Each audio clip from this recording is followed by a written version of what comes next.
जय हिंद दोस्तों, स्वागत है आप सभी का आपके अपने परिवार में। आज की वीडियो आपके लाइफ की सबसे बड़ी गेम चेंजर वीडियो होने वाली है। एक ऐसी वीडियो जो आपको हो सकता है सही करियर को चूज करने में काफी ज्यादा मदद करे। एक ऐसी वीडियो हो सकता है जिसकी आपको सबसे ज्यादा तलाश थी। सबसे बड़ी बात यहाँ पर पता है क्या आती है, जब हम 12वीं करना आज के समय शुरू करते हैं ना, तो उसके बाद में ही मन में 100 तरह के ख्याल आ जाते हैं। यार इसके बाद क्या करेंगे, इंजीनियरिंग करें, मेडिकल करें, कि हम किस लाइन में जाएं। और इतने सारे सोशल मीडिया प्लेटफॉर्म्स और बाकी यूट्यूब और वीडियोस और इतना सब कुछ होने के बावजूद भी गाइडेंस एक ऐसी हो गई है कि पूरी के पूरी राख के ढेर में एक सुई के बराबर। आप समझ ही नहीं पाते हैं। आपको होटल मैनेजमेंट का सब पैकेज देखते हैं, आपको लगता है वो भी बहुत अच्छा है। आप इंजीनियर्स को देखते हैं, आपको लगता है आप भी दुबई में जा सकते हैं। लेकिन सबसे बड़ी बात होती है कि हमारी आज की जो हमारी पोटेंशियल है, जो हमारी रिसोर्स है, उसके हिसाब से मेरा करियर गाइडेंस जो रहे वो क्या रहे। मैं कौन सी ऐसी चीज चूज करूं कि जिसको मैं कम समय के अंदर में जो है सफलता प्राप्त कर पाऊं। यहाँ पे जब लोगों की हम बात सुनते हैं कि वो 19 साल में सफल हो गया, 21 साल में हो गया, तो हम क्यों नहीं हो सकते हैं? आप भी हो सकते हैं। इस वीडियो को देखिए, आपको समझ में आ जाएगा कि आप कर सकते थे। शायद हो सकता था कोई गलती दूसरे लोगों ने की और वो नहीं हो पाए, लेकिन आपको ये हम गलती नहीं करने देंगे। तो देखिए, 12वीं के बाद में काफी सारे अलग अलग फील्ड होते हैं। इंजीनियरिंग भी है, मेडिकल भी है, गवर्नमेंट एग्जाम्स भी है। तो इन्हीं गवर्नमेंट एग्जाम्स में मेरे भाई एक सबसे बड़ा प्यारा एग्जाम आता है आपका एसएससी। ठीक है, हम सारे एग्जाम्स के बारे में अलग अलग सेपरेट वीडियोस ला करके सबको बताएंगे कि 12वीं के बाद में रेलवे की तैयारी कैसे करे, 12वीं के बाद में एसएससी की तैयारी कैसे करे, और तमाम तरह की बातें। ये अपने आप में एक बहुत बड़ा मुद्दा है और इसको एक वीडियो के माध्यम से नहीं बताया जा सकता। इसीलिए अलग अलग एग्जाम्स के वीडियोस को ला करके हम सारी बातें आपको समझाएंगे। तो फिलहाल अगर हम अभी बात करें यहाँ पर कि कोई बच्चा अगर सरकारी नौकरी की तैयारी करना चाहता है 12वीं के बाद में, तो उसको कौन सी परीक्षा का चयन करना चाहिए? तो नो डाउट मेरे भाई यहाँ पर एसएससी। और एसएससी ही क्यों करना चाहिए वो भी हम आपको बताएंगे, तरीके से बताएंगे, तसल्ली से बताएंगे। सब्र रखिए। फिलहाल इस वीडियो के अंदर में हम क्या डिस्कस करने वाले हैं वो हम आपको बताते हैं। सबसे पहले कि एसएससी को ही क्यों चूज करें, पहला सवाल। दूसरा मेरे भाई, जितने एसएससी के एग्जाम्स हैं हमने यहाँ पर उसको पूरा पूरा लिस्ट किया हुआ है। 10वीं से लेकर के ग्रेजुएट लेवल तक जितनी परीक्षाएं होती हैं, सैलरी के हिसाब से हमने सारी की सारी चीजें रखी हैं। उनका सिलेक्शन का पैटर्न रखा है कि कितने नंबर का पेपर होता है, क्या होता है, कैसे आप उसमें चयन ले सकते हैं।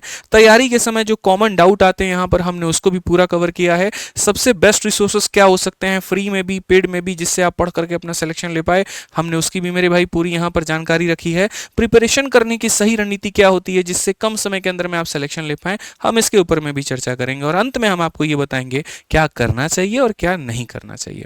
ठीक है, तो चलिए मेरे भाई यहाँ पर शुरुआत करते हैं। और अगर आप नए हैं तो हमारे चैनल को सब्सक्राइब कर लीजिए और वीडियो को लाइक कर लीजिए। सबसे पहली बात यहाँ पर हम दोस्तों करते हैं कि वाई एसएससी एग्जाम है। एसएससी एग्जाम ही क्यों मेरे भाई? देखो, इसके पास मेरे पास बहुत प्यारा और बहुत ही शानदार मेरे भाई जवाब है। क्या होता है, 12वीं के बाद में हमारे सामने काफी सारे गवर्नमेंट स्कोप्स खुलते हैं। एक तरफ बैंकिंग भी है, दूसरी तरफ रेलवे भी है, और उसके बाद यूपीएससी भी हो गई और बाकी एसएससी भी हो गई। अब देखिए, हर किसी के बस की बात नहीं है यूपीएससी की तैयारी करना, वो अपने आप में एक बहुत बड़ा लेवल हो जाता है। तो लोग ये सोचते हैं कि कम समय देना पड़े और एक अच्छी प्रतिष्ठित सरकारी नौकरी मिल जाए। वो कहाँ पर हम जा सकते हैं? तो वो आप एसएससी में जा सकते हैं, क्योंकि एसएससी में 10वीं से लेकर के ग्रेजुएशन लेवल तक काफी सारे पद हैं, रेगुलर परीक्षाएं होती हैं और सबका पैटर्न लगभग सिमिलर है। ऐसा नहीं है कि 10वीं लेवल के लिए कोई और सब्जेक्ट पढ़ना है और ग्रेजुएट लेवल के लिए कोई और सब्जेक्ट पढ़ना है। आप उन्हीं 4 सब्जेक्ट को पढ़ करके इनमें से किसी में भी नौकरी ले सकते हैं। पेपर एकदम टाइमली होता है, कहीं कोई दिक्कत की बात नहीं है, पैटर्न एकदम सिमिलर है, और एक से एक बढ़िया बढ़िया इसके अंदर में पद है। मतलब लड़कियों को अगर नौकरी करनी है, आज जीवन यहाँ देश की अर्थव्यवस्था भी बढ़ानी है और खुद की स्थिति भी सही करनी है, तो सीएसएस जैसी जॉब यहाँ पर बहुत शानदार हाई प्रोफाइल नौकरी हो जाती है उनके लिए, जिसमें ना उनको दिक्कत है ना उनके ससुराल वालों को दिक्कत है, और बहुत ही बढ़िया तरीके से जीवन चल सकता है। अगर आपको भौकाल काटना है तो जीएसटी इंस्पेक्टर जैसे पद जो है, अपने आप में वर्दी वाला यूनिफॉर्म अपने आप में तबाही काटने के लिए काफी है। अगर आपको एडवेंचर में जाना है तो सब इंस्पेक्टर सीबीआई वाला जो पोस्ट है वो अपने आप में बहुत प्यारा है। अगर आप 10वीं लेवल में हैं, कलेजा है आपके पास में, हिम्मत है आपके पास में, तो आप पारा मिलिट्री फोर्सेस को ज्वाइन करके आप देश सेवा कर सकते हैं। तो तमाम तरह की ऐसे जो पद होते हैं ना, वो मौका जाने का सिर्फ एक ही मेरे भाई यहाँ पर कमीशन है, वो मौका देती है, वो है स्टाफ सिलेक्शन कमीशन यानी एसएससी। इसमें आपकी एंट्रेंस कैसे होगी, क्या होगा, वो हम सारी बातें अब हम खुल करके सारी बातें बताएंगे। तो सबसे पहले यहाँ पर बात करते हैं कि एसएससी कितनी परीक्षाएं कंडक्ट कराती है, कौन कौन सी परीक्षा होती है, किस लेवल पर होता है, क्या डिग्रियां उसके लिए चाहिए और किस तरह की नौकरी होती है, वो सारी बातें। बहुत मेहनत की है मैंने इस पीपीटी के ऊपर में, और एक एक बात को मैंने इसके अंदर में रखा है, तो उम्मीद करेंगे कि आपको पूरा पूरा फायदा मिले। देखिए, सबसे पहले अगर मान लीजिए आपने यहाँ पर 10वीं पास किया है, ठीक है, तो 10वीं पास वाले बच्चों के लिए सबसे पहला मौका हो जाता है एसएससी एमटीएस में जाने का, फिर उसके बाद में एसएससी जीडी कांस्टेबल में जाने का, और सिलेक्शन पोस्ट की भी कुछ नौकरियां आती हैं जो 10वीं लेवल पर होती हैं। क्योंकि बहुत बड़ी डिग्री पर ये नहीं है, तो नौकरी भी वैसी ही है। या तो अगर आप मान लीजिए एमटीएस लेवल से जा रहे हैं तो आपको प्यून वाली नौकरी मिल जाती है, प्यून मतलब क्लर्क वाला, छोटा मोटा फाइल ढोने वाला काम हो गया, ठीक है। और अगर आप जीडी से जाते हैं तो जितने भी पारा मिलिट्री फोर्सेज है उनमें आप कांस्टेबल में लगते हैं, जैसे कि आईटीबीपी हो गया आपका, सीआईएसएफ हो गया, हर जगह पर, ठीक है। और अगर हम बात करें यहाँ पर तो जो काम रहता है एमटीएस वालों का काम जो होता है वो मेरे भाई यहाँ पर ऑफिस वाला काम रहेगा, और जीडी वालों का जो काम होता है वो पूरा पूरा मेरे भाई फील्ड वर्क रहता है, ठीक। अगर आपकी डिग्री थोड़ी ज्यादा है, अगर आप 12वीं पास हैं यहाँ पर, तो 12वीं पास वाले जो भाई लोग हैं वो एसएससी सीएचएसएल यानी कंबाइन हायर सेकेंडरी लेवल की तैयारी कर सकते हैं, वो स्टेनोग्राफर का पेपर दे सकते हैं, वो सिलेक्शन पोस्ट का मेरे भाई यहाँ पर पेपर दे सकते हैं, ठीक है। सीएचएसएल की जो नौकरियां होती हैं वो कंप्लीटली मेरे भाई क्लर्क बेस्ड होती हैं, जैसे इसमें भी बहुत बढ़िया बढ़िया मंत्रालय है, डीआरडीओ है, मिनिस्ट्री ऑफ डिफेंस है। खुद मेरा सीएचएसएल में ऑल इंडिया रैंक था, और मेरे सीएचएसएल के हर पेपर में 50-50-50 थे। मैथ में 50 में 50, इंग्लिश में 50 में 50, रीजनिंग में 50 में 50। और मेरी जो पोस्टिंग थी वो मिनिस्ट्री ऑफ डिफेंस में नौरोजी नगर दिल्ली में थी। बहुत ही बढ़िया जॉब है, टाइपिस्ट वाली यहाँ पर नौकरी है, लोअर डिवीजन क्लर्क में हो जाएगा या डाटा एंट्री ऑपरेटर में हो जाएगा, ठीक है। और कई ऐसे बच्चे होते हैं जिनका गणित में हाथ तंग होता है, उनके लिए बड़ा बढ़िया ऑप्शन हो जाता है स्टेनोग्राफर का, क्योंकि इसमें गणित पूछा ही नहीं जाता है, मैथ्स का कोई रोल ही नहीं है, और बहुत शानदार मेरे भाई यहाँ पेमेंट है, बहुत अच्छी इसमें सैलरी मिलती है, हम आगे बताएंगे आपको। काम भी देखो कितना सुकून वाला है, लड़का हो या लड़की हो, ऑफिस टाइपिंग का काम है, डाटा एंट्री करने का काम है। आप सोचिए पूरे भारत में इतना सारा काम हो रहा होता है, आप एक जज के पास भी जाते हैं तो एक बैठ करके ठुकठुका रहा होता है इसे टाइपिस्ट वहां पर, वो कौन काम करता है भैया, यही सीएचएसएल वाले करते हैं। आप डीआरडीओ में जाइए, कोई सामान आया उसकी एंट्री करनी है, लोग कितना घंटा काम की एंट्री करनी है, कौन करेगा, यही करेंगे, ठीक है। आप भारत के किसी भी मंत्रालय में चला जाइए, ये वाला व्यक्ति आपको जरूर मिलेगा, जो सीएचएसएल वाले हैं, जो सेलेक्ट होकर के जाते हैं, ठीक है। फिर जैसे आपकी मेरे भाई यहाँ पर डिग्री बढ़ती है, आप ग्रेजुएट हो जाते हैं, आप कंबाइन ग्रेजुएट लेवल यानी सीजल जैसी नौकरी के लिए आप मेरे भाई एकदम एलिजिबल हो जाते हैं। पूरे भारत में जितने भी पारा मिलिट्री फोर्सेज है या दिल्ली पुलिस है, उनमें जो कांस्टेबल वाला है वो जीडी के माध्यम से सेलेक्ट होता है, और जो सब इंस्पेक्टर वाले सारे के सारे हैं वो सीपीओ के माध्यम से सेलेक्ट होते हैं। सिलेक्शन पोस्ट एक ऐसी नौकरी है जो तीनों लेवल पर बहाली निकालती है, 10वीं पर भी, 12वीं पर भी और ग्रेजुएशन लेवल पर भी। इसकी अलग अलग नौकरियां होती हैं, अलग अलग लेवल पर होती हैं। इसमें जितने भी सारे के सारे पद होते हैं वो सारे के सारे इंस्पेक्टर होते हैं, और आपका भाई भी खुद एक इंस्पेक्टर है, एक्साइज इंस्पेक्टर। इसीलिए हम हमेशा कहते भी हैं सिलेक्टेड हैं, सिलेक्शन दिलाएंगे, इंस्पेक्टर हैं, इंस्पेक्टर बनाएंगे, और माशाल्लाह कई सारे इंस्पेक्टर सब तक बना चुके हैं, ठीक है। बात करें यहां पर तो देखो ये सारा सारा इंस्पेक्टर लेवल का पोस्ट हो गया या क्लर्क लेवल का पद हो गया, और इनमें जो ड्यूटी होती है इंस्पेक्टर वालों की वो सारा का सारा इन्वेस्टिगेशन, पुलिस प्रोफाइल या फील्ड जॉब होता है। और जो मेरे भाई क्लर्क वाले हो गए वो सारे के सारे नॉर्मल मेरे भाई ऑफिस वाला काम हो गया, जैसे सीएसएस का वर्क प्रोफाइल है, रेलवे वालों का वर्क प्रोफाइल है, तो ये सारा का सारा ऑफिस ड्यूटी हो जाता है। इन सभी से हट करके हमारे डिप्लोमा वाले भाइयों के लिए भी कुछ है, जिन्होंने डिप्लोमा या इंजीनियरिंग कर लिया है तो उनके लिए एक बड़ा शानदार पद आता है जिसे हम एसएससी जेई कहते हैं, जूनियर इंजीनियर। यहाँ पे अगर हम बात करें तो जूनियर इंजीनियर में आपने सिविल किया है, मैकेनिकल किया या इलेक्ट्रिकल किया है मेरे भाई यहाँ, ठीक है, तो ये आपका पद यहाँ मिलता है। बढ़िया सैलरी होती है, बढ़िया काम होता है, ठीक है, टेक्निकल पूरा पूरा वर्क मिलेगा, साइट मैनेजमेंट का काम आपको मिलेगा। तो स्टाफ सिलेक्शन कमीशन आप मेरे पीछे देख सकते हैं, ये एक ऐसा मेरे भाई कमीशन है जो आपको अलग अलग क्षेत्रों में अलग अलग डिग्रियों के हिसाब से जाने का मौका देती है, बढ़िया इज्जत देती है, बढ़िया रुतबा देती है, बढ़िया पैसा देती है, और शानदार मौका देती है कि आप यहाँ कुछ समय के तैयारी के अंदर में इनमें जा सकते हैं।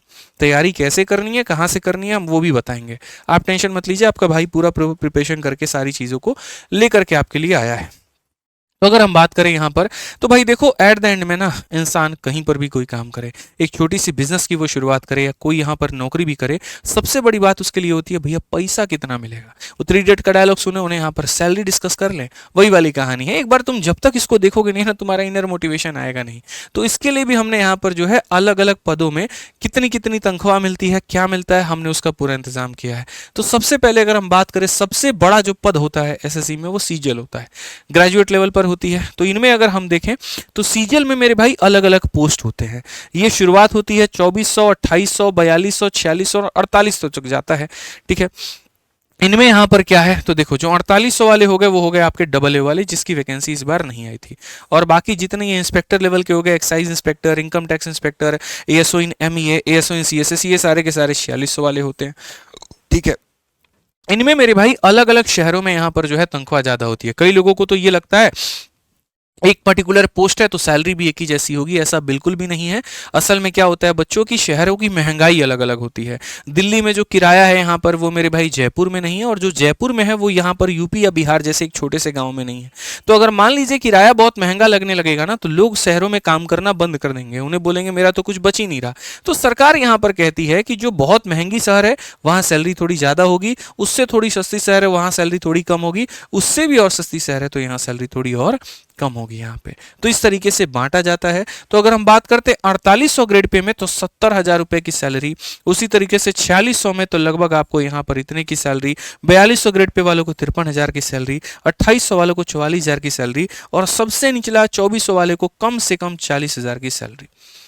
अब एक और मजे की बात बताऊं मेरे भाई, ये जो सैलरी आपको मिल रही है ना, ये 7th पे कमीशन के हिसाब से मिल रही है, और कुछ समय के अंदर के बाद यहाँ पर 8th पे कमीशन आ जाएगा, और 8th पे कमीशन अगले 10 साल तक रहेगा। वहां पर लगभग आप अपनी सैलरी जो आपके सामने, आप इसका 1.5 गुना मान करके चलिए, 1.5 गुना मान करके चलिए। अगर किसी की 70,000 है तो कम से कम उसको 1 लाख रुपया तो जरूर मिलेगा। वो 1 से 1.5 लाख का भी हो सकता है भाई, 1 40 भी हो सकता है, 1 30 भी हो सकता है, लेकिन आप 1 लाख तो मिनिमम मान करके चलिए। अच्छा ये भी है मेरे भाई कि ऐसा नहीं है कि आपको जिंदगी भर इतनी की सैलरी मिलेगी। जैसे जैसे समय बीतेगा वैसे वैसे मेरे भाई आपकी सैलरी भी बढ़ती है, और जैसे उसके बाद प्रमोशंस होता है तो फिर वो सैलरी और ज्यादा बढ़ जाती है। अच्छा कई लोगों के दिमाग में ये रहता है कि क्या प्रमोशन होने के बाद ही सैलरी बढ़ती है, ऐसा नहीं है। आप जब शुरू शुरू में ज्वाइन करते हैं तो सैलरी आपको इतनी होती है, 1 2 साल के बाद में ये 80,000 तक भी पहुंच जाती है बिना प्रमोशन के। ठीक है, ये वर्क प्रोफाइल के ऊपर में होता है। ठीक है, अगर हम सीजल को छोड़ करके फिर अगर हम अगले में आए मेरे भाई यहाँ पर सीपीओ में, जहाँ सब इंस्पेक्टर का मेरे भाई बनने का आपको मौका मिलता है। मैं जब बचपन में था ना, मैं सोचता था ये जो दरोगा वाले भाई लोग हैं यहाँ पर ये कैसे बने, ठीक है, ये ट्रैफिक पुलिस में सब इंस्पेक्टर ये कैसे बने, ये वाले थाने में कैसे बने। बड़े होकर के तब पता चला अच्छा ये सारे के सारे एसएससी से बने। 2 तरीके से आप सब इंस्पेक्टर बनते हैं। अगर आप किसी राज्य पुलिस में हैं तो उस राज्य की मेरे भाई अपनी वैकेंसी आती है, जैसे यूपीएसआई का अलग वैकेंसी आएगा, बिहार का मेरे भाई अलग वैकेंसी आएगा। और अगर आप मान लीजिए सेंट्रल गवर्नमेंट की नौकरी, जैसे दिल्ली पुलिस एक ऐसी पुलिस है जो सेंट्रल गवर्नमेंट के अधीन में आती है, इसलिए हमारे केजरीवाल भाई साहब हमेशा रोते रहते थे, देखो ठीक है दिल्ली पुलिस तो हमारी सुनती ही नहीं है, काहे सुनेगी, तुम्हारे अंडर में नहीं आती है तो काहे सुनेगी। लेकिन वहीं बिहार पुलिस को देखिए, यूपी पुलिस को देखिए, वो अपनी सरकारों के अधीन में आती है तो इसलिए उनकी सुनती है, इसलिए वही उनकी बहाली निकालती हैं, वही उनका तनख्वाह देती हैं। लेकिन दिल्ली पुलिस जो होता है वो सेंटर में आती है। ठीक है, तो सेंटर में आती है तो इसका बहाली सीपीओ से निकलता है। और बाकी जैसे जितने पारामिलिट्री फोर्सेज हो गए, जैसे आपका बीएसएफ हो गया, सीआईएसएफ हो गया, central industrial security force, CRPF हो गया, central reserve police force, ITBP Indo Tibetan border police, ठीक है, एसएसबी यहाँ पर सशस्त्र सीमा बल, इन सभी में जो सब इंस्पेक्टर की मेरे भाई बहाली होती है वो कहाँ से होती है, तो सीपीओ से होती है। बोलेंगे सर ये वाले हमने कहाँ कहाँ सुने हैं। मेट्रो में आप देखिए सारी की सारी जो ड्यूटी लगी है वो किसकी लगी है, सीआईएसएफ वालों की लगी है। एयरपोर्ट पर जो ड्यूटी आप देखते हैं वो किसकी लगती है मेरे भाई, सीआईएसएफ वालों की लगती है। यहीं आपकी चेकिंग करती हैं, यहीं सारी चीजें मेंटेनेंस करते हैं। तो इनमें जो सब इंस्पेक्टर लेवल की जो बहाली होगी वो सीपीओ से होगी। और इनमें भैया 2 तरह का मेरे भाई सैलरी होता है। वो क्या होता है कि एक आप ट्रेनिंग के दौरान में मेरे भाई सैलरी जो होती है वो कम होती है, और ट्रेनिंग के बाद में जो सैलरी मिलती है वो ज्यादा मिलती है।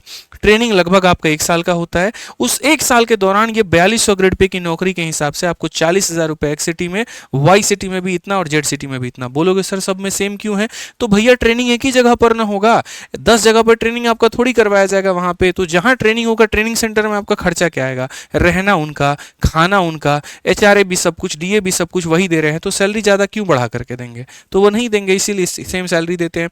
हाँ, ट्रेनिंग जैसे कंप्लीट हो जाती है, जब डिविजन्स मिल जाते हैं, यूनिट्स मिल जाते हैं, थाने मिल जाते हैं आपको, तब उसके बाद में एक्स वालों को 50,000 के करीब में, वाई वालों को 45,000 के करीब में, और जेड वालों को 42,000 के करीब में। ठीक है, यहाँ भी सेम काम है, जैसे जैसे तुम काम करते हो वैसे वैसे तुम्हारी सैलरी जो है वो बढ़ती है मेरे भाई यहाँ पर। और बाकी प्रमोशन होगा तो बढ़ता ही रहेगा। अब ये दोनों ग्रेजुएट लेवल के थे, सीजीएल और सीपीओ। उसके बाद में हम आ जाते हैं सीएचएसएल की। अगर हम बात करें, ये 12th लेवल पर है और आप 12th लेवल के बाद में इसकी फॉर्म भर सकते हैं। ठीक है, बहुत ज्यादा लफड़ा भी नहीं है, मेंस वेंस का कोई चक्कर नहीं है, सीधा प्री है मेरे भाई। और इसमें जो होता है पद होता है डीओ, पीए और एसए। देखो ये जो पद है ना, पहले सीएचएसएल के माध्यम से बहाली होती थी और अब ये उठ करके सीजीएल में चला गया है। ठीक है, तो वहां पर मेरे भाई ये जो पद है अब इसकी रिक्रूटमेंट यहाँ से नहीं होती है, पोस्टल असिस्टेंट और सॉर्टिंग असिस्टेंट की ये मेरे भाई भाई सीजीएल के माध्यम से होती है। अब जो रह गया सीएचएसएल में वो खाली रह गया डाटा एंट्री ऑपरेटर डीईओ, ठीक है, लोअर डिवीजन क्लर्क और मेरे भाई यहाँ पर जेएसए, ये हमारा 3 पद हो गया है। इस वाले पद की जो सैलरी है वो 2400 ग्रेड पे का है और ये जो होते हैं ये 1900 ग्रेड पे का है। इसमें जो सैलरी होती है वो लगभग 36,000 से शुरुआत होती है और इसमें जो सैलरी होती है वो 30,000 से होती है, ठीक है। तो ये जो 2 बातें हैं मेरे भाई यहाँ पर, ये मैंने लिख दिया कि 7th पे कमीशन के हिसाब से ये सैलरी है, 8th पे में बढ़ जाएगी। और दूसरा पीएएसए वाला जो है अब यहाँ पर रिक्रूटमेंट जो हो रही है वो सीजीएल के माध्यम से हो रही है, ठीक है। आ जाओ इसके बाद में अगर हम चले यहाँ पर तो देखो स्टेनोग्राफर, मतलब यहाँ पर ये अपने आप में एक छुपा रुस्तम है। आपको पता है बहुत लोगों को ये नहीं पता, लेकिन भैया आप देखो इसमें सैलरी कितनी है। स्टेनोग्राफर में मेरे भाई यहाँ पर ग्रेड सी में 2 नौकरियां होती हैं अगर हम देखें तो, और वो 2 नौकरियां मेरे भाई यहाँ पर कौन कौन सी हैं तो आप देखो, ग्रेड सी में एक 4600 ग्रेड पे की है और एक 4200 ग्रेड पे की है, और ग्रेड डी में हमारा कितना है तो 2400 ग्रेड पे का है भाई।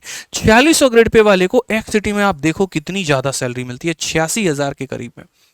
4200 ग्रेड पे वालों को मेरे भाई यहाँ पर लगभग 70,000 के करीब में, और 2400 वाले को मेरे भाई यहाँ पर इतने के करीब में। एक सिटी की मैं सैलरी बता रहा हूँ। और सबसे मजे की बात बताऊं, स्टेनोग्राफर में आपको जो है यहाँ पर गणित नहीं आता है। लेकिन गणित नहीं आता है तो क्या ये इतनी आसान नौकरी है? ऐसा बिल्कुल भी नहीं है। इसमें गणित से भी मुश्किल यहाँ पर शॉर्ट एंड नोटेशन आता है।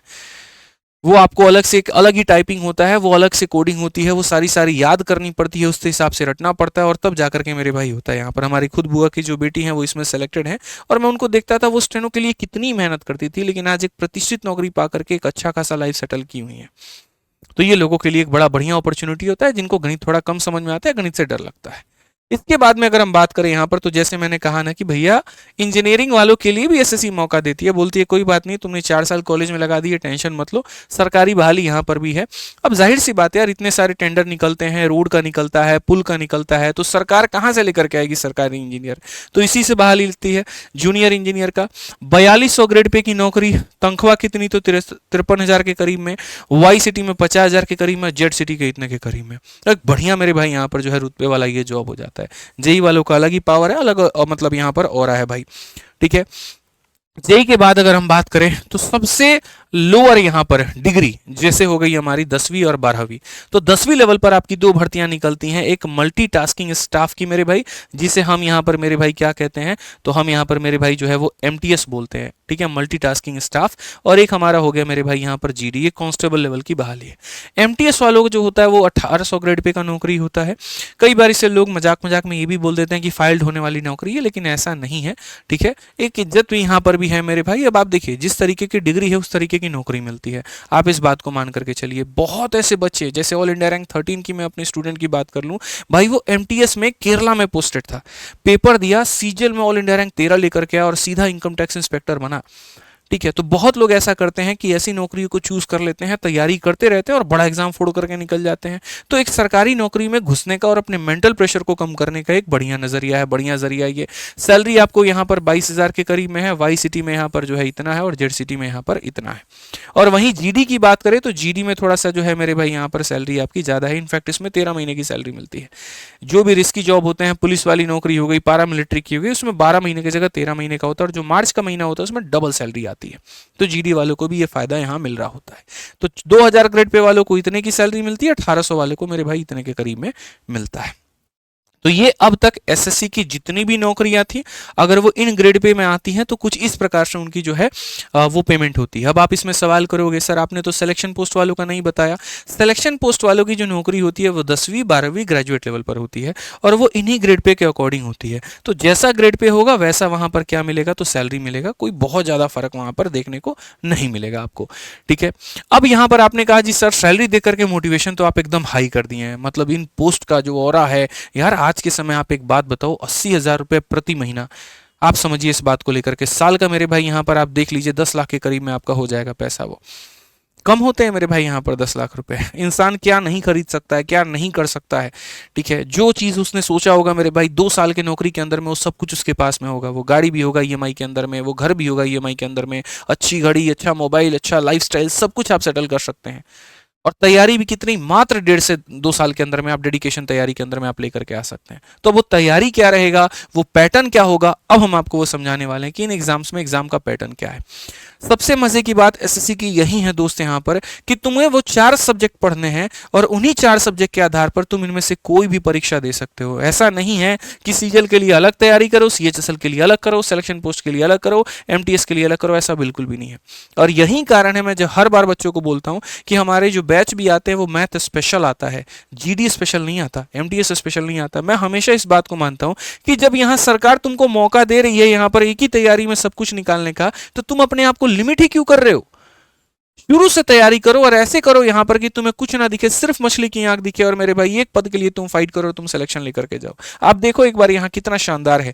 आपका सबसे पहला सीजीएल हो गया, फिर उसके बाद सीएचएसएल हो गया, फिर सिलेक्शन पोस्ट हो गया, फिर एमटीएस हो गया, फिर सीपीओ और स्टेनोग्राफर है।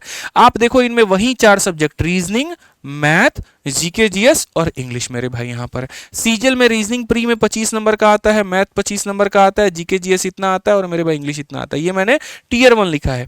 जिनमें टीयर 1 पेपर होते हैं वो यहाँ है और जिनमें मेंस होता है वो अगली स्लाइड में है। तो इन सभी का जो टीयर 1 होता है आप देखोगे सीजीएल में भी सेम है, सीएचएसएल में भी सेम है, सिलेक्शन पोस्ट में भी सेम है और एमटीएस में जाकर के फिर यहाँ रीजनिंग और मैथ के 20-20 सवाल हो जाते हैं और ये क्वालिफाइंग हो जाते हैं और मेरिट आपकी इन पर बन रही होती है। सारे के सारे पेपर आपके ऑनलाइन बेस्ड होते हैं। आप ऊपर का 3 देखो, सब में तीनों में 100-100 सवाल, सब में मेरे भाई 200-200 मिनट और सब में यहाँ पर 60। तो ऐसे केस में क्या होगा, अगर मानिए आपका सीजीएल का पेपर खराब गया, कोई बात नहीं, आप सीएचएसएल का पेपर दे दो, आप इसमें सिलेक्शन ले लो। ये खराब गया, आप सिलेक्शन पोस्ट में एंटर कर जाओ मेरे भाई। यहाँ पर प्रॉब्लम क्या है, कोई दिक्कत की बात नहीं है। एक भी अगर थोड़ा सा कहीं गड़बड़ा रहा है उसी साल में 2 महीने बाद ये होगा, झट से इसको दे दो। हमने भी तो दिया ना भाई, हम सीएचएसएल में ऑल इंडिया रैंक 114 लेकर के आए, सीजीएल में लेकर के आए, दोनों पेपर साथ में हो रहे थे तो भरने में दिक्कत क्या थी। 100 रुपए का फॉर्म आता है, भर दो भाई, बात खत्म हो गया। फिर एमटीएस है, फिर हमारा सीपीओ और स्टेनो। सीपीओ में थोड़ा डबल डबल क्वेश्चन ये लोग पूछता है, 25 का डबल 25 का डबल ऐसे करके 100 का डबल 200। समय भी लोग आपको मेरे भाई यहाँ पर जो है वो डबल देगा, 60 के जगह 120 मिनट देगा। क्यों, क्योंकि इसमें मेंस में खाली एक ही सब्जेक्ट रहता है इसीलिए। अब अगर मानो ये सारे के सारे पेपर हैं प्री वाले, आपका सवाल ये होगा सर इनमें से किस किस में मेंस होता है। तो मेरे भाई यहाँ पर सिर्फ 3 जगह पर मेंस होता है। सबसे पहला हो गया सीजीएल, फिर हो गया सीएचएसएल, फिर हो गया सीपीओ। इनमें मेरे भाई यहाँ पर मेंस होता है। सीजीएल में अगर हम बात करें, रीजनिंग के 30 सवाल, मैथ के 30 सवाल, जीके जीएस के 25, इंग्लिश के 45, 130 सवाल, 3-3 नंबर का यहाँ हो जाता है, 390 नंबर। इसी पर मेरिट बनती है। आपको यहाँ पर 2 घंटा मिलता है, सेशन 1 के लिए 1 घंटा, सेशन 2 के लिए मेरे भाई 1 घंटा। सीएचएसएल में क्या होता है, बस थोड़ा सा फर्क ये होता है, रीजनिंग 30 है, मैथ 30 है, जीके जीएस में 5 सवाल कम कर देंगे, इंग्लिश में 5 कम कर देंगे और 120 सवाल और 360 नंबर समय मेरे भाई यहाँ पर उतना ही। क्यों, 12वीं लेवल की नौकरी है यार, सेम लेवल का कंपटीशन कैसे रख सकते हैं। यहाँ पर तो फर्क ही नहीं रहेगा ग्रेजुएट लेवल वाले में और 12th वाले में। तो इसीलिए उतने ही समय के अंदर में यहाँ पर इनसे 130 सवाल पूछे जाते हैं और उतने ही समय में यहाँ पर 120 सवाल पूछे जाते हैं। ठीक है, और इसी के आधार पर यहाँ जो है वो मेरिट बन रहा होता है। दोनों पेपर के बाद में सीपीओ जो है मेरे भाई, इसमें मेंस होता तो है लेकिन ना मैथ पूछा जाता है, ना रीजनिंग पूछी जाती है, ना जीके जीएस, खाली पूछा जाता है तो इंग्लिश और वहीं 200 सवाल। और ये शुरू से ये परंपरा इनकी चलती आ रही है और इसी तरीके से पूछते हैं। 200 सवाल, 200 नंबर, 120 और मेरिट बनती है 200 नंबर का प्री, 200 नंबर का मेंस, 400 नंबर पर ये मेरिट बना देंगे। अगर हम देखें तो क्या इतना आसान है मेरे भाई यहाँ पर मेरिट, तो ऐसा बिल्कुल भी नहीं है। पूरे सिलेक्शन प्रोसेस को एक बार आप समझ लीजिए, क्योंकि बहुत लोग ऐसे होते हैं ना, सवाल होता है सर चश्मा पहने नौकरी हो जाएगा, सर एक यहाँ पर उंगली कटा हुआ है नौकरी हो जाएगा, एक कान से बहरे नौकरी हो जाएगा, सर हमको थोड़ा यहाँ कम दिखता है हो जाएगा। सारे सवालों का जवाब जो है मेरे भाई यहाँ पर इस स्लाइड के अंदर में मौजूद है। आप समझिए इस बात को लेकर के, एसएससी में जितनी भी नौकरियां हैं पूरा सिलेक्शन प्रोसेस आपके सामने यहां पर है, आप इसका स्क्रीनशॉट लेकर के रख लीजिए। सबसे पहले बात करते हैं यहां पर, देखो जैसे प्री होता है, प्री का नेचर यहां पर क्या है वो हमने यहां पर बता रखा है मेरे भाई, आप स्पष्ट रूप से जानिए, समझिए। यहां देखिए यहां पर, ठीक है। तो अगर हम बात करें तो सबसे पहले प्री होता है। प्री जो है या क्वालिफाइंग है कि क्या उस पर मेरिट बनता है। मेंस बात करें कितने नंबर का होता है, क्वालिफाइंग है कि मेरिट बनता है, किसमें टाइपिंग की आवश्यकता होती है, किसमें फिजिकल की आवश्यकता होती है, सारी बातें स्लाइड के अंदर में मौजूद है। तो अगर हम सीजीएल की बात करें तो देखो 100 सवाल प्री में आता है, 2 नंबर का होता है, 200 नंबर का पेपर होता है। कट ऑफ यहाँ पर 150-160 के बीच तक जाती है जनरल वालों के लिए और बाकी कैटेगरी वाइज कट ऑफ अलग अलग होता है। ये सिर्फ और सिर्फ क्वालिफाई करने के लिए होता है, इसका कोई मेरिट नहीं बनता है। 190 वाला भी वहीं पावदान पर खड़ा होगा और 160 वाला भी वहीं पावदान पर खड़ा होगा। अगर कट ऑफ 160 गई है तो सब क्वालिफाई कर जाएंगे। फिर उसके बाद इसमें मेंस का पेपर होता है 390 नंबर का, मेरिट इसी के आधार पर बनती है और इसी में ये डिसाइड होता है कि कितने नंबर पर इनकम टैक्स मिलेगा आपको, कितने नंबर पर आप रेलवे में जाएंगे, कितने नंबर पर आप जीएसटी इंस्पेक्टर बनेंगे, और ये सारी बातें, ठीक है। इसमें एक टाइपिंग का टेस्ट होता है जो क्वालिफाई करना होता है। अगर आप वो क्वालिफाई नहीं करेंगे तो 390 में 390 भी लेकर के आए तो भी आप वेस्ट है, आपका मेरे भाई यूज वहां पर नहीं है, ये मान करके चलिए। कुछ पद ऐसे हैं जहां फिजिकल की आवश्यकता है, जैसे कि जीएसटी इंस्पेक्टर, और कुछ पद ऐसे हैं जहां जरूरत ही नहीं है। जितने डेस्क वाली नौकरियां हैं ना, जहां ऑफिस में जाकर के काम करना है, वहां फिजिकल की रिक्वायरमेंट नहीं होती है। जो फील्ड जॉब होते हैं वहां फिजिकल की रिक्वायरमेंट होती है। ऐसे ही मेरे भाई सीपीओ का आपका इतने नंबर का प्री होता है, प्री में मेरिट बनता है, फिर मेंस होता है, फिर मेंस मेरिट बनता है, दोनों का कंबाइंड मेरिट मिलाकर के बन जाता है। टाइपिंग की इसमें कोई आवश्यकता नहीं होती है। फिजिकल सारे के सारे पोस्ट में होता है, क्योंकि सारे सब इंस्पेक्टर के पोस्ट हैं, लेकिन वो क्वालिफाइंग होता है, उसके कोई नंबर नहीं होते हैं। ऐसे ही मेरे भाई सीएचएसएल हो गया, 200 नंबर का आपका प्री है, क्वालिफाई करना है, फिर 360 नंबर का मेंस है और आपको मेरिट बनना है। यानी सीजीएल और सीएचएसएल दोनों हूबहू सेम है, दोनों के प्री क्वालिफाइंग है, दोनों के मेंस के ऊपर में मेरिट बनेगा, दोनों को टाइपिंग आती है, टाइपिंग मैंडेटरी है और आपको क्वालिफाई करना ही करना है। बस ये 390 नंबर का है, 360 नंबर का है।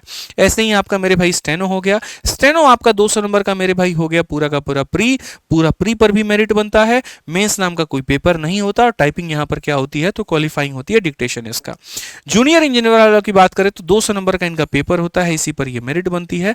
फिर मेरे भाई यहाँ पर 300 नंबर का मेंस होता है और इस पर मेरिट बनती है, और फिर बाद में 500 नंबर का क्या बनता है तो कंबाइंड मेरिट बनता है। फिजिकल में क्या कहा गया, क्वालिफाइंग है और not in all post but for BRO. BRO वाला जो पद होता है उनमें मेरे भाई फिजिकल होता है, बाकी सब में नहीं होता है। BRO border road organisation. अगर हम एमटीएस की बात करें यहां पर, तो एमटीएस में देखो प्री हमारा कितने नंबर का हो गया तो मेरे भाई 270 नंबर का, लेकिन इसमें मैथ और रीजनिंग सिर्फ क्वालिफाइंग है, मेरिट जो बनती है वो इंग्लिश और जीएस पर बनती है, और बाकी सारी चीजें मेरे भाई यहां पर नहीं होती हैं। अब यहाँ पर आ जाता है दोस्त, यहाँ पर एसएससी जीडी, जिसमें 80 सवाल होते हैं, 2 नंबर का हर सवाल होता है, और 160 नंबर का आपका पेपर होता है, इसी के आधार पर आपकी मेरिट बनती है। इसमें यहाँ पर कोई मेंस का पेपर नहीं होता, कोई टाइपिंग नहीं होता है, और जो फिजिकल होता है वो क्वालिफाइंग इन नेचर होता है, जिसके माध्यम से आप यहाँ पर अलग अलग पैरामिलिट्री फोर्सेज में कांस्टेबल के पद में जा सकते हैं, रिक्रूटमेंट आपकी हो सकती है। अगर हम आगे मेरे भाई यहाँ पर बात करें तो देखो ये पूरा हमने एक स्ट्रक्चर बता दिया कि एसएससी एग्जाम्स में कैसे एंट्री लेनी है, और कौन से यहाँ पर पेपर में कितने चरण होते हैं, कितने नंबर का पेपर होता है। तो ये एक बहुत बढ़िया आपके लिए मेरे भाई गाइडर हो सकता है, बहुत बढ़िया तरीके से आपको यहाँ पर गाइड कर सकता है। इसके साथ में अगर हम आगे बढ़े यहाँ पर तो देखिए तैयारी के जो आपके कॉमन डाउट्स हैं यहाँ पर, अब वो हम आपको डिस्कस करेंगे कि तैयारी के दौरान जो बच्चों को एक कॉमन डाउट आता है, हम ये किए तो क्या होगा, कितने घंटे पढ़ने से सिलेक्शन होगा, ऐसी तमाम तरह की बातें। तो एक एक करके मेरे भाई यहाँ पर जो है हम सारे सवालों को पढ़ने वाले। सबसे पहले अगर हम बात करें यहाँ पर तो सबसे पहला जो सवाल होता है बच्चे का ये होता है, sir how to start SSC preparation from zero, एकदम शून्य से तैयारी कैसे करें। तो देखिए अगर आपको शून्य से तैयारी करनी है ना, तो आपको एक अच्छा मेरे भाई यहाँ पर कोचिंग लेने की आवश्यकता है, ठीक है, एक अच्छा रिसोर्स फॉलो करने की आवश्यकता है। यहाँ पर अगर आप सेल्फ स्टडी से भी करना चाहें तो कर सकते हैं, बस फर्क इतना होता है कि सेल्फ स्टडी से जो समय लगता है वो ज़्यादा लगता है। एक कोचिंग वाला बच्चा जो मेरे भाई 2 महीने में सीखेगा, वो खुद से सीखने में आपको 6 महीने लग जाएंगे। तो अगर आपको यहाँ बिल्कुल जीरो से शुरू करना है तो एक अच्छी मेरे भाई आप कोचिंग इंस्टीट्यूट लीजिए, अच्छे टीचर्स को आप चूज करिए और वहां से आप अपनी तैयारी को अंजाम दीजिए। दूसरा सवाल यहाँ पर ये होता है कि सर कितने घंटे पढ़ने से सिलेक्शन हो पाएगा, कितने घंटे पढ़ने से हम यहाँ जो है एसएससी क्रैक कर पाएंगे। तो अगर आप ईमानदारी से मेरे से पूछेंगे तो मैं आपको कहूंगा जो बच्चा 6 से 9 घंटा मेरे भाई डेली का डेली दे रहा है और ईमानदार तरीके से दे रहा है तो 1 से 1.5 साल के अंदर में उसका सिलेक्शन सुनिश्चित है। लेकिन ये घंटे ईमानदारी के होने चाहिए, इसमें कोई मोबाइल फोन या कोई और यूज नहीं करना है। तीसरा सवाल यहाँ पर ये होता है कि सर हम कौन से एग्जाम को टारगेट करें। जाहिर सी बात है आप अपने क्वालिफिकेशन के हिसाब से आप टारगेट करिएगा। अगर आप 10वीं पास है तो आपके पास एमटीएस जीडी का ही ऑप्शन बचता है, 12वीं है तो आप सीएचएसएल तक की नौकरी भर सकते हैं, ग्रेजुएट हैं तो आप नीचे से लेकर के ऊपर तक की सारी नौकरियां भर सकते हैं। जब छूट कोई लिमिटेशंस है ही नहीं तो फिर आपको सोचना क्यों है। फिजिकली फिट है तो सीपीओ का भरिए, नहीं है आपको खाली डेस्क जॉब करनी है तो सीजीएल है, सीएचएसएल है, एमटीएस है, आप उन पे अप्लाई करिए, कोई दिक्कत नहीं है। चौथा यहाँ पर यह है क्या सर यहाँ नौकरी के साथ साथ में जॉब के साथ साथ में यहाँ पर जो है जॉब या कॉलेज में अगर हम तो तैयारी करें, ऐसा नहीं है। बहुत सारे बच्चे करते हैं, ग्रेजुएशन के फर्स्ट ईयर में है तैयारी तभी से शुरू कर दी, सेकंड ईयर में है तभी से शुरू कर दी। आज मेरे ऑफलाइन कोचिंग में आज मैंने हाथ उठाया, कितने बच्चे ऐसे हैं जो फर्स्ट ईयर वाले हैं, आधी क्लास का हाथ उठा हुआ था। तो बच्चे तो अभी से तैयारी कर रहे हैं। लोग पार्ट टाइम नौकरी करते हैं लेकिन ऑनलाइन का सोर्स यूज करके वो भी मेरे भाई तैयारी करते हैं, तो ये भी एक तरीका है। पांचवा सवाल ये होता है क्या कोचिंग जरूरी है या सेल्फ स्टडी से हो जाएगा। तो इसका जवाब मैंने ऑलरेडी आपको ऊपर दे दिया था, ठीक है। छठा सवाल यहां पर होता है कि सर कंप्लीट सिलेबस क्या है। इसका कंप्लीट सिलेबस जब भी आपको जानना है ना, तो जो भी आप फॉर्म भरते हो जब उसका नोटिफिकेशन आता है उसके अंदर में कंप्लीट लिखा हुआ रहता है। एमटीएस का मेरे भाई अलग सिलेबस है, सीएचएसएल में थोड़ा अलग है। जैसे मान लीजिए अब सीजीएल में ही देखिए, जब आप मेंस में जाते हैं स्टैटिस्टिक्स और प्रोबेबिलिटी पढ़ना होता है, लेकिन प्रीलिम्स के लिए वो जरूरी नहीं है। ठीक है, तो ये थोड़ा बहुत ही फर्क रहता है, बहुत ज्यादा नहीं रहता, और आप इन नोटिफिकेशन से कर पाएंगे। सातवां यहाँ पर है कौन सा स्टडी मटेरियल हम चूज करें, ये हम आपको आगे चल करके वीडियो में बताने वाले हैं। आठवां यहाँ पर है क्या प्रीवियस ईयर जरूरी है, बहुत ही ज्यादा जरूरी है। जिस तरीके से दिल्ली यूनिवर्सिटी में पढ़ रहे छात्रों के लिए अगर ग्रेजुएशन करना है तो वो 5 साल का पेपर पढ़ के चले जाते हैं और मेरे भाई वहां पर उसके आधार पर उनका पेपर आता है और बढ़िया स्कोर कर लेते हैं। ये दिल्ली यूनिवर्सिटी ही क्यों, कोई भी जहां पर ग्रेजुएशन आप जहां से करते हैं, आप प्रीवियस ईयर पढ़ करके जाते हो, उसी के आधार पर आप ग्रेजुएशन करते हो, उसी में आपका क्वेश्चन आता है, उसी के आधार पर अच्छा स्कोर आपका आता है। तो सेम कहानी है एसएससी में भी। पिछले 5 सालों का 4 सालों का अगर आप पेपर पढ़ करके चले जाइए, बढ़िया से क्वेश्चन लगा करके चले जाइए, तो आपका पेपर उससे बाहर आएगा ही नहीं। ये एसएससी के शुरू से रवैया रहा है। हाँ, जब तक कोई वेंडर ना बदल जाए, जब तक कोई ऐसा चेंजेस ना आ जाए, तब तक प्रीवियस ईयर का ही अपना जलवा है और वहीं रहेगा। सर क्या यहाँ पर डेली या मंथली जो है ये शेड्यूल हम कैसे बनाएं, तो ये भी हम आपको वीडियो के अंत में बताएंगे, अभी नहीं बताएंगे। ठीक है, अब आइए मेरे भाई यहाँ पर आगे बढ़ते हैं और आगे यहाँ देखते हैं। तो आगे बढ़ने के पहले मैं आपको बताऊंगा कि जानकारी जितनी महत्वपूर्ण है उतना महत्वपूर्ण आपका हमारे साथ में जुड़ना भी है, क्योंकि यहाँ पर हम आपको फ्री में काफ़ी सारी क्लासेस पढ़ा रहे होते हैं और सारी चीज़ें कर रहे होते हैं, और जब तक आप इसको सब्सक्राइब नहीं करेंगे तब तक वो सारी चीज़ों की फैसिलिटी आपको नहीं मिल पाएगी। तो सब्सक्राइब करके रख लीजिएगा, क्योंकि मेरी और भी ऐसी वीडियोज़ आएंगी जो आपको मेरे भाई फ़ायदा पहुँचाएंगे।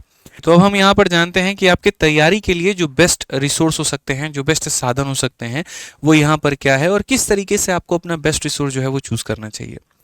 सबसे पहले अगर हम बात करें यहाँ पर, तो सबसे पहला सवाल बच्चों का ये होता है कि हम पेड बैच से तैयारी करें या फिर फ्री यूट्यूब वीडियो से तैयारी करें।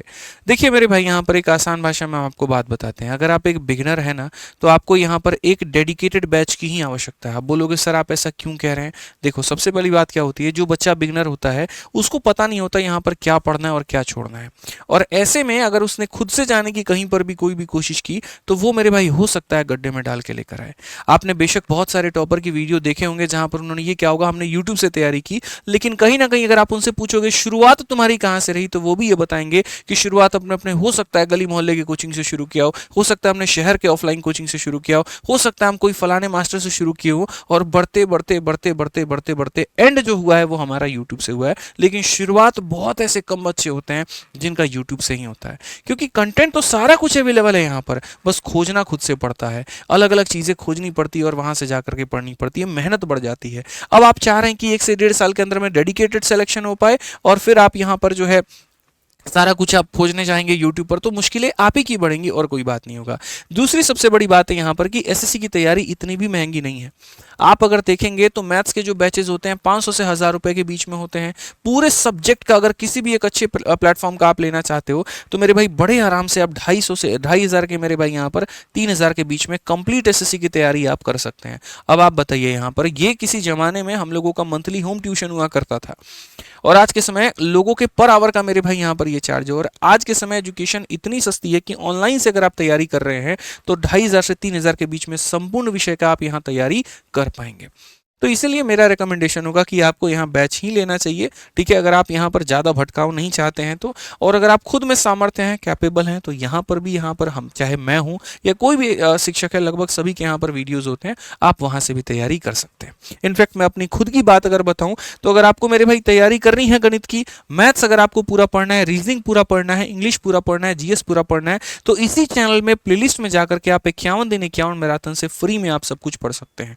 और अगर आपको डेडिकेटेड वे में तैयारी करनी है कि जी सर जितने ये पद हैं, सीबीआई वाले, एमईए वाले, जिनकी विदेश में पोस्टिंग होती है, महीने के लाख लाख 1.5 लाख रुपए ये लोग जो है वो कमाते हैं, ठीक है, इसके लिए हमको गणित में पूरा स्कोर करना है, क्योंकि गणित सबसे स्कोरिंग सब्जेक्ट है, तो वहां पर आप हमारे वीओडी बैच या लाइव बैच के साथ में आप जुड़ करके तैयारी कर सकते हैं, जिसकी फीस मात्र 699 है।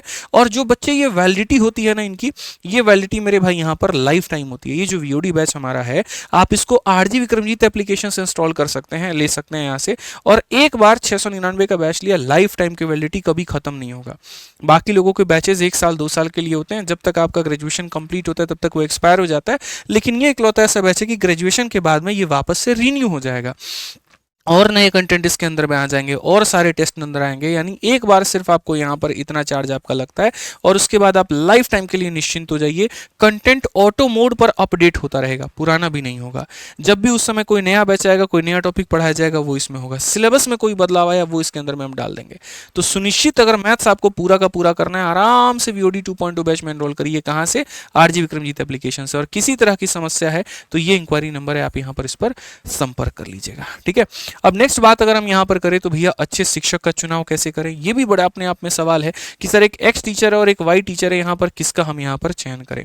इसके मैंने यहाँ पर कुछ पैमाने जो है वो आप लोगों के लिए लिखे हैं और हो सकता है ये चीज़ आपको बहुत मदद करे। सबसे पहली चीज़ यहाँ पर कि जिस टीचर का पढ़ाया आपको समझ में आसानी से आ जाता है, आप उसी का चयन करें। आप भीड़ चाल मत चले, आप भीड़ के पीछे मत भागे। उनके लाइव वॉचिंग ज़्यादा है, उन पे लाइक्स ज़्यादा हैं, उनके व्यूज़ ज़्यादा है, हम उस पर चले जाते हैं। ये अपने आप को गड्ढे में डालने के बराबर होगा। क्या पता वो टीचर का फेक लाइव वॉचिंग चल रहा हो, क्या पता वो जो कमेंट है वो वहां पर फेक हो। आपको जिसका समझ में आता है, चाहे उसके 5 लाइव वॉचिंग है या 500 है या 5000 है, कोई फर्क नहीं पड़ता। आप पढ़िए तो उसी से पढ़िए, क्योंकि आपकी सिंक उससे बैठ रही है। ठीक है, दूसरे अगर हम बात करें यहाँ पर तो सिर्फ व्यूज को देख करके मत जाइए, उसके कंटेंट को भी देखिए कि जो वो पढ़ा रहा है क्या वो पेपर में जस्टिफाइड है कि नहीं। या पता चल रहा है तैयारी कर रहे हैं, SSC का पढ़ रहे हैं, कैट लेवल का तैयारी कर रहे हैं, CGL का पढ़ रहे हैं, GD लेवल का, तो ये अपने आप में एक बहुत महत्वपूर्ण विषय बन जाता है। कंटेंट रद्दी भी ना रहे और कंटेंट एकदम टॉप भी ना रहे। कंटेंट ऐसा हो जो माइल्ड हो, ठीक है, कंटेंट ऐसा हो जो मॉडरेट हो और रेलिवेंट हो, जिसको पढ़ करके बच्चे का प्रीवियस ईयर बन पाए और उससे वो अपना सिलेक्शन ले पाए। तीसरा सबसे महत्वपूर्ण बिंदु होता है कि आप जिस भी टीचर से पढ़ रहे हैं, एक बार आप यहाँ ये जरूर देख लीजिए कि उनके सिलेक्शंस हैं कि नहीं है और बच्चे उनको रिकमेंड करते हैं कि नहीं है। ये बड़ा महत्वपूर्ण है। हालांकि ये बहुत कॉमन है, आज के समय लगभग हर टीचर के पास में सिलेक्शन है और लगभग हर किसी को बच्चा जो है अपने अपने हिसाब से रिकमेंड कर रहा होता है। बट ये बहुत ज़रूरी बन जाता है, स्पेशली कई जैसे ऑफलाइन कोचिंग्स होते हैं जहाँ आप चल तो जाते हैं लेकिन रिकमेंडेशन उनके कुछ भी नहीं है, तो वहाँ पर एक बड़ा चिंता का विषय बन जाता है। अब आप मेरे से पूछेंगे कि सर आप बड़े भाई होकर के आप गाइड कर दीजिए यहाँ पर कि आपका रिकमेंडेशन क्या होगा, आप किस तरीके से यहाँ पर बताएंगे। तो मैं आपको मेरे भाई बताऊं, सबसे पहले मैथ्स के लिए आपको कुछ नहीं करना है। अगर आप बिगनर हैं तो आप हमारा लाइव बैच लीजिए। मेरे 2 तरह के बैच आते हैं, एक रिकॉर्डेड जिसके अंदर में मैंने सब कुछ पढ़ा रखा है वो आपको मिलेगा, और एक हमारा हो जाता है लाइव बैच मेरे भाई यहाँ पर। ये दोनों के दोनों बैच आपको हमारे इस एप्लीकेशन से मिलते हैं। ठीक है, और अगर हम बात करें यहाँ पर तो जो है कोई भी समस्या हो तो इस इंक्वायरी नंबर पर आप फोन करके संपर्क कर सकते हैं, कोई दिक्कत की बात यहाँ नहीं है। हाँ जी, अगर आपको सारे सब्जेक्ट चाहिए, जैसे सर आपका मैथ्स है वैसे ही मुझे यहाँ पर सारा का सारा सब्जेक्ट मिल जाए, भाई परेशान मत हो, फिर यहाँ पर आराम से आप हमारे कॉम्बो स्पेशल बैच में जाओ। क्योंकि इस कॉम्बो स्पेशल बैच में जिस तरीके से आपको विक्रमजीत सर मेरे भाई रीजनिंग पढ़ा देंगे, वैसा मैं नहीं मानता हूँ यहाँ पर कि किसी तरीके से आपको कोई रीजनिंग पढ़ा पाएगा। रीजनिंग गुरु की उपाधि इनको दी गई है और अपने आप में कई सालों से बेहतर एक एक्सपीरियंस टीचर, वेटरान टीचर, जो बच्चों को ना सिर्फ रीजनिंग सिखाते हैं बल्कि उनका रीजनिंग में पूरा पूरा नंबर दिलाने का दावा करते हैं। मैथ्स मेरे भाई मैं संभाल ही लेता हूं, आप टेंशन मत लो उसका। लगभग 5 सरकारी नौकरी में निकाल चुका हूं और यहां पर जो है अच्छा खासा सिलेक्शन का अनुभव रहा है और बच्चों को उस तरीके से पढ़ाया भी है और जिनके सिलेक्शंस भी है। चाहे रैंक की बात कर लो, सिलेक्शन की बात कर लो, हर कुछ है हमारे पास में। इंग्लिश में आपके खुद प्रशांत सर है जो दिल्ली पुलिस में सब इंस्पेक्टर काफी समय तक रहे और आज बच्चों को ये सब इंस्पेक्टर बनाते हैं अपने इंग्लिश का जलवा बिखेर करके। GS में अगर बात करें तो जो हमारी राधिका मैम है और जो हमारे बाकी टीम है, दे आर एक्सपर्ट, मतलब लीजेंड है अपने आप में। सब्जेक्ट की गहराइयों तक जा जा करके आपको सारी चीजें बहुत बेहतर तरीके से बताते हैं। और सोचिए जहां हर सब्जेक्ट का अपना अपना फीस है 1000 रुपए, लाइव बैच की फीस होती है 1000 रुपए, रिकॉर्डेड की फीस होती है 700 रुपए। ये 4000 और 500 का आपका कंप्यूटर, 4500 का बैच हमारे एप्लीकेशन पर आप कभी भी जब जाओगे सिर्फ और सिर्फ आपको 2700 में मिल जाएगा। इसलिए मैंने कहा ना, तैयारी 2500 से 3000 के बीच में और बहुत ही अफोर्डेबल है और जिससे आप बढ़िया तरीके से पढ़ पाओगे। तो अगर आपको मेरा रिकमेंडेशन चाहिए तो आप आराम से कॉम्बो बैच में जा सकते हो और आप यहाँ पर इस नंबर पर संपर्क करके आप यहाँ पर जो है बैच लेकर के पढ़ सकते हो। आप यहाँ बुकों की बात करेंगे कि सर कौन सी किताब हमारी बेहतर है, तो देखो किताबें मार्केट में बहुत सारी हैं, प्रीवियस ईयर की किताबें हम कह ले, लेकिन सबसे महत्वपूर्ण ये होता है कि समय के साथ में किसी ने अपने आप को अपडेट किया। अगर क्वेश्चंस अपडेट नहीं हुए, अगर उनका तरीका अपडेट नहीं हुआ, सॉल्यूशन अपडेट नहीं हुआ, तो ये नुकसान वहाँ बच्चों का हो जाता है। क्योंकि बच्चा मेरे भाई है ना, आज से 3 साल पहले जो बच्चे सेलेक्ट हुए हैं उनकी बात सुन करके वो किताब खरीद तो लेता है, लेकिन वो ये नहीं समझ पाता इन 3 सालों में काफ़ी कुछ बदल चुका है, वो पैटर्न बदल चुका है, वो क्वेश्चंस के लेवल बदल चुके हैं, नए नए अप्रोचेस आ चुके हैं, लेकिन वो जो किताबें हैं अभी भी वही पुराने अप्रोच डाल करके रखे हुए हैं और वहां पर आप उसी को पढ़ रहे हैं और आप सोच रहे हैं कि आपका सिलेक्शन हो जाए और 1.5-2 साल में नया अप्रोच सीख करके कोई बच्चा आगे बढ़ जा रहा है। तो ये बड़ा ज़रूरी है कि जितना महत्वपूर्ण सवाल है उतना ही महत्वपूर्ण उसका सॉल्यूशन भी होना चाहिए, और इस चीज़ को यहाँ पर ये 4 किताबें आपकी दूर करती हैं। मैथ्स में आपकी एसएससी मैथ की ये टाइप वाइज वाली किताब है 6500 की। रीजनिंग में आपकी मेरे भाई रीजनिंग गुरु 2.0 6500 की। इंग्लिश में आपकी इंग्लिश रामबान आपकी किताब हो गई, और जीएस में आपकी एसएससी जीएस की किताब है 6500 प्लस वाली। अभी ये किताब आने वाली है और आपको ये दिख जाएगी, और बहुत लाजवाब किताब अपने आप में। तो 6500 वाली ये जो किताबें हैं ये अपने आप में बहुत बेस्ट है। आप 6500 वाली किताबों को ही फॉलो करिए जो ये आपकी हैं, और इससे आपका बढ़िया तरीके से सिलेक्शन हो पाएगा और बढ़िया तरीके से सारे कंसेप्ट आप सीख पाएंगे। तो मेरा जो रिकमेंडेशन था आपने बैच में भी जान लिया और बुक्स में भी जान लिया, और इनको फॉलो करिए क्योंकि देखिए दोनों बहुत ज़रूरी है। अब अंत में हम आते हैं यहाँ पर प्रिपरेशन करने की जो रणनीति है हमारी यहाँ क्या होनी चाहिए। तो देखिए अलग अलग स्टेज के बच्चे होते हैं, जहाँ सबसे पहले जो शुरुआत होता है वो होता है स्टेज 0 से। फाउंडेशन बिल्डिंग मेरे भाई एकदम शून्य से आपको स्टार्ट करना है। और फाउंडेशन बिल्डिंग यहाँ पर क्या होता है कि जब आप एकदम शुरू करते हो ना, सबसे पहले आप अपने माइंडसेट को रीसेट करो। हमको भैया कुछ नहीं आता है, हमको 0 से शुरू करना है, हम यहाँ से पढ़ेंगे। और उसके लिए आपको सबसे पहले, अगर आज मुझे यहाँ पर एसएससी की तैयारी करनी हो सीजल की, मैं सबसे पहले एक मॉक टेस्ट दूंगा।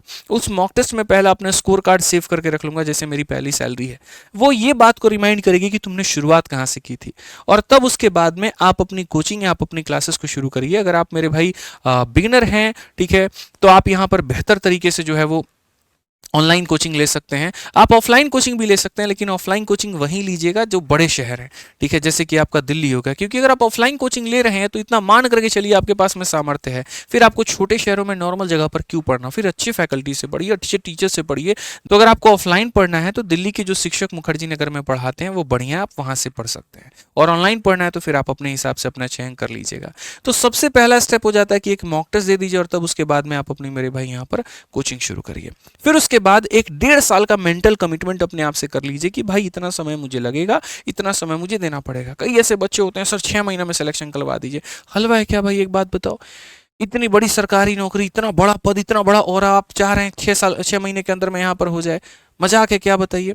कम से कम आपको 1.5 साल तो देना पड़ेगा वहां पर। तो इतना समय आप अपने आप से एक मेंटल कमिटमेंट लेकर के चलिए। आप यहाँ 1 साल 1.5 साल इतना हो जाएगा भाई आपका, ठीक है।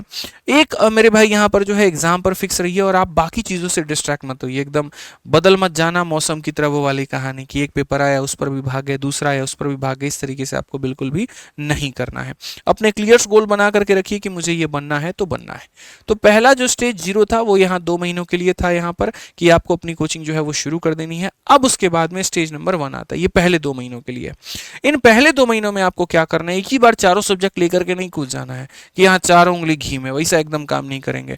2 सब्जेक्ट लेंगे, मैथ और रीजनिंग, शुरुआत यहाँ से करेंगे, पढ़ेंगे यहाँ से। पढ़ने के साथ साथ मेरे भाई यहाँ पर इनका रिविजन और डेली प्रैक्टिस करेंगे। जो आपका टीचर पढ़ा रहा है, जो आपको शीट दे रहा है, जो बढ़िया तरीके से पीवाईक्यू दे रहा है, आप उसकी प्रैक्टिस करो। उसके साथ अपने कंसेप्ट के ऊपर में मेरे भाई आप फोकस करो कि हाँ पढ़ाया उन्होंने, पढ़ने के बाद में मैंने पीवाईक्यू क्वेश्चंस लगाए, क्लियर हो गया। मैंने यहाँ पर फॉर्मूला बुक जैसी किताबों से रिवीजन की, वो मेरा क्लियर हो गया। दैट्स इट मेरे भाई। शुरू के 2 महीने बहुत ज़्यादा हाथ पाँव नहीं मारना है, दूसरों को देख करके अपनी नैया नहीं डुबानी है, ठीक है। डिस्ट्रैक्शन से थोड़ा बचे रहो और अपने आप में मेरे भाई एकदम फिक्स रखो। फिर अगले 3 महीने की जो रणनीति होगी, तीसरा चौथा 5वां महीना, उनमें यहाँ पर क्या करो, इंग्लिश को तीसरे महीने में अपना ऐड कर लो, ठीक है, थोड़ा यहाँ पर। और फिर 2 महीने तक चलने के बाद में फिर जीके जीएस को मेरे भाई यहाँ पर 5वें महीने में ऐड कर लो। चारों सब्जेक्ट एक साथ शुरू करने में प्रॉब्लम यहाँ पर ये आ जाता है कि आप किसी को ना रिवाइज कर पाते हैं, ना किसी के पीवाईक्यू प्रैक्टिस कर पाते हैं, फिर बाद में आप परेशान हो जाते हैं। तो ये चीज़ आपको नहीं करनी है। एक डेली रूटीन हर सब्जेक्ट का बना करके आपको चलना और बढ़िया तरीके से मेरे भाई यहाँ पर आपको पढ़ते रहना है। 6ठे महीने के बाद में यहाँ पर आपको क्या करना है वो समझ लीजिए। इस महीने के बाद में आपको रिवाइज करना है चैप्टर वाइज, ठीक है। 6 महीने हो गए, सिलेबस लगभग 60 से 70% कंप्लीट हो गया। अब यहाँ मौका है कि जो चीज़ें आपने पढ़ी आप उसको भूलो नहीं। वो कब नहीं भूलोगे? जब आप उसके सेक्शनल टेस्ट दोगे, जब आप अलग अलग टेलीग्राम पर उसके क्विज अटेम्प्ट करोगे, जब वापस से आप अपनी पीवाईक्यू किताबों को पकड़ करके आप उनके क्वेश्चंस लगाओगे, तब आप उनको नहीं भूलोगे। तो यही वक्त है 6 महीने के बाद में आपको पूरा पूरा रिविजन करने का, सेक्शनल टेस्ट मेरे भाई यहाँ पर देने का, और इसी दौरान अब आपको शुरू कर देना है फुल लेंथ मॉक टेस्ट। जब संडे आ जाएगा मेरे भाई यहाँ पर, तो संडे वाले दिन में आपको अभी से फुल लेंथ मॉक टेस्ट शुरू करना है। डजंट मैटर स्कोर क्या है, चाहे 100 पर अटके हो, 120 पर हो, 130 पर हो, वो धीरे धीरे धीरे धीरे बढ़ेगा। जैसे जैसे सिलेबस आगे बढ़ेगा वैसे वैसे तुम्हारे मार्क्स बढ़ेंगे। और जो ये मॉक टेस्ट होता है ना, ये तुमको एक ट्रैक पर रखने का काम करता है। तो इस तरीके से मेरे भाई यहाँ पर जो प्रिपरेशन की है वो स्ट्रेटजी आपको रखनी है। एकदम क्लियर कट मेरे भाई कि यहाँ पर इतने महीने में ये सब्जेक्ट, फिर ये सब्जेक्ट, फिर इस टाइम पर मॉक टेस्ट, इस तरीके से यहाँ पर तैयारी के दौरान कौन ऐसी चीजें जो करनी है और कौन ऐसी चीजें हैं जो नहीं करनी है, तो वो हम आपको मेरे भाई यहाँ पर बता दें। सबसे पहले जितना महत्वपूर्ण पढ़ना है उतना ही महत्वपूर्ण आपका रिविजन भी है। तो रिविजन आपको यहाँ पर daily daily daily daily daily daily करते रहना है, ये आपको एक ट्रैक पर मेंटेन करके चलेगा। उसके बाद एक प्रॉपर आपको रूटीन और टाइम टेबल के साथ, भाई एक बात बताओ, तुम दिन की शुरुआत कर रहे हो और तुम्हें पूरे दिन क्या करना है वही नहीं पता, क्या फायदा पढ़ने का। मैं ये नहीं कहता कि ऐसे लिख दो 8 बजे से 10 बजे तक ये सब्जेक्ट पढ़ना है, लेकिन ये जरूर होना चाहिए कि लगभग मुझे इंग्लिश को 2 घंटा देना है, गणित को इतना घंटा देना है, रीजनिंग को इतना घंटा देना है, और उसके हिसाब से आपको पढ़ना बहुत जरूरी है। तो ये ध्यान रखिए, टाइम टेबल रहे, रिविजन हफ्ते भर करते रहे। मैं बोलता हूं जैसे 5 दिन पढ़ाई करो, 2 दिन रिविजन करो, ये मेरा टेक्निक है, मैंने इसको फॉलो किया, मैंने सिलेक्शन ली, मैंने 5 नौकरियां निकाली, कई लोगों को ऐसे नौकरियां दिलवाई, आप भी ये फॉलो करें, आपका भी हो जाएगा। प्रीवियस ईयर को एकदम बाई हार्ट करके रखें और थोड़ा बहुत साइड का भी पढ़ते रहें, ताकि आपको जो है नर्वसनेस ना रहे और अपने आप में कॉन्फिडेंट रहें। तो आप अपने शॉर्ट नोट्स बनाएं। जो कोचिंग के दौरान आपने अपने नोट्स बनाए थे, आपको उसको तो पढ़ना ही पढ़ना है। साथ में अगर आपके पास नहीं है तो ये फॉर्मूला बुक आपको मैथ्स के लिए मंगा लेनी है। ये एक अपने आप में एक ऐसी ब्रह्मास्त्र है जो आपको पूरा पूरा तैयारी को समेटने का बहुत शानदार काम करती है। मतलब अगर आप गणित में पूरा नंबर लेकर के आना चाहते हैं तो आपका पढ़ना और प्रीवियस ईयर के प्रैक्टिस करने के साथ साथ यहाँ से रिवीजन करना बहुत आवश्यक पड़ जाता है। तो फ्लिपकार्ट, अमेजन या कहीं से रहे, आप इसको मंगा करके बढ़िया तरीके से पढ़ लेना, अपने आप में एक बहुत ही शानदार किताब है। इसके अलावा अगर हम बात करें यहाँ पर, तो मॉक को बहुत स्ट्रेटेजिकली देना है। मॉक टेस्ट देते वक्त में जो गलतियां होती हैं उसको नोट करना है एक डायरी ऑफ मिस्टेक्स में, और तब उसके बाद में उसको बढ़िया तरीके से एनालाइज करके उसको सुधारना है। जिस व्यक्ति ने मॉक के स्कोर में मॉक की गलतियों को नहीं सुधारा, उसका मॉक का मार्क्स कभी नहीं बढ़ सकता है। गलतियां जैसे जैसे सुधरेंगी, मार्क्स तुम्हारे वैसे वैसे बढ़ेंगे और कभी भी तुम्हारे मार्क्स जो है वो अटकेंगे नहीं। रिवीजन करो, गलतियों को सुधारो, मॉक्स के मार्क्स मेरे भाई यहाँ पर ऑटोमेटिक बढ़ जाएंगे। जितना महत्वपूर्ण मॉक टेस्ट देना है उतना ही महत्वपूर्ण उसका एनालिसिस मेरे भाई यहाँ पर करना है। तो ये चीजें अगर आप कर लेते हैं तो बहुत बढ़िया तरीके से आप यहाँ पर सिलेक्शन मेरे भाई ले पाएंगे, और ये सारी बातें बहुत जरूरी है। जितना ज़रूरी तैयारी है उतना ही ज़रूरी बीच बीच में ब्रेक लेना भी है। बट मेरे को ये कहने की ज़रूरत नहीं है, क्योंकि मुझे पता है तुम लोग ऑटोमेटिक ब्रेक ले लोगे। मूवी जब आएगा तुम देखने चले ही जाओगे, उसका जब कॉल आएगा तुम घूमने चले ही जाओगे। तो ये कहने वाली बात नहीं है, ये तुम खुद से कर लोगे, मुझे पता है। ठीक है, क्या नहीं करना है वो भी ज़रा सुन लीजिए भैया। बार बार अपने टीचर को और कंटेंट को मत बदलो। मैंने कहा ना कि आज के समय में यहाँ पर यूट्यूब के ज़माने में टेलीग्राम पर इतना सारा कंटेंट है। ठीक है, मन करता है ये भी PDF देख ले, मन करता है। मतलब एक बच्चा था, मैं देख रहा था यहाँ पर कि उसके लैपटॉप में लगभग हर टीचर की वीडियो है, लेकिन जब मैंने उससे 2 सवाल पूछे तो उसको कुछ भी नहीं आया। भाई ज्ञान लैपटॉप में थोड़ी रखना था, ज्ञान तो दिमाग में रखना था। एक ही को फॉलो करते, बार बार पढ़ते, जरूरी तुम्हारे लिए वो हो जाता। टेबल जितना भारी होगा, याद रखना मेरे भाई, यहाँ पर दिमाग उतना भारी होगा और सिलेक्शन उतना डीले होगा। टेबल को हल्का रखो, किताबें कम रखो, उस पर जो रखो सेलेक्टिव रखो और उसको कई बार पढ़ो। ठीक है, नई नई किताबों के पीछे भागने की आवश्यकता मेरे भाई यहाँ पर नहीं है। ठीक है, कोई भी चीज आधा अधूरा छोड़ने की जरूरत नहीं है। जब शुरू की है तो खत्म करो। मैं कई बार ऐसा देखता हूं यहाँ पर कि हमारा कोई भी टॉपिक स्टार्ट होता है, पहले दूसरे तीसरे लेक्चर तक बच्चा मेंटेन करके रखता है रिदम को, चौथे पांचवे के बाद वो टूटना शुरू हो जाता है। जितना महत्वपूर्ण पहला लेक्चर है उतना ही महत्वपूर्ण अंतिम लेक्चर भी है। इस बात को ध्यान रखिए, नहीं पढ़ेंगे नुकसान आपका है। आप सोचते हैं 10 में से 7 लेक्चर देख लेंगे और ट्रिग्नोमेट्री हम सीख लेंगे, तो ऐसा बिल्कुल भी संभव नहीं है। सब देखना पड़ेगा, सब पढ़ना पड़ेगा, सब सीखना पड़ेगा। ठीक है, तो ये आप यहाँ ध्यान रखिए। बाकी प्रैक्टिस पर भी पूरा पूरा फोकस करके चलिए, बहुत बढ़िया रहेगा। And don't wait for the perfect time मेरे भाई। यहाँ पर वो कहा गया ना कि बाद वालों को उतना ही मिलता है जितना कोशिश करने वाले, सफलता प्राप्त करने वाले उसको छोड़ करके चले जाते हैं। तो वो आप मत रहिए यहाँ पर, समय को लीजिए, खुद का बनाइए। ठीक है, ये आप यहाँ पर ध्यान रखिए। पैनिक करने की आवश्यकता नहीं है, ये मेरे भाई एक पार्ट ऑफ द प्रोसेस है। 1-1.5 साल के अंदर में बहुत सारी चीजें अप एंड डाउन होंगी। ठीक है, बट कोई फर्क नहीं पड़ता, एट द एंड में जीत आपकी होने वाली है, ये मान करके चलिए आप। ठीक है, तो बाकी बढ़िया तरीके से आप तैयारी करो। हमने अपने एंड पर मेरे भाई सारी चीजें आपको बता दी हैं, और ये हमारी पहली वीडियो थी यहाँ पर। तो कमेंट बॉक्स में आप मेरे को बताना कि ये वीडियो आपको कैसी लगी। बाकी यहाँ पर टेलीग्राम पर ये हमारे 2 टेलीग्राम में दोस्त, ठीक है, आप इनको ज्वाइन कर लेना। जितनी भी किताबें होती हैं उन सबकी PDFs यहाँ पर डाल दी जाती हैं। तो पूरा जो हम सीरीज शुरू करने वाले हैं 12th के बाद, ठीक है, SSC की तैयारी कैसे करें, 12th के बाद रेलवे की तैयारी कैसे करें, तो ये एक पहली वीडियो थी जिसमें हमने बताया कि SSC की तैयारी कैसे करें। ऐसे और भी काफ़ी सारी वीडियोस आएंगे, लेकिन उसके लिए आपको ये चैनल सब्सक्राइब करके रखना होगा, और मन में कोई सवाल रहा होगा तो वो ज़रूर बताना। वीडियो कैसे लगी कमेंट बॉक्स में ज़रूर बताना, और अच्छा लगे ना तो दोस्तों तक ज़रूर शेयर करना। बाकी मिलूंगा अगली वीडियो में, ठीक है, एक नए जोश के साथ, नई ऊर्जा के साथ। आज के लिए इतना ही, जय हिंद।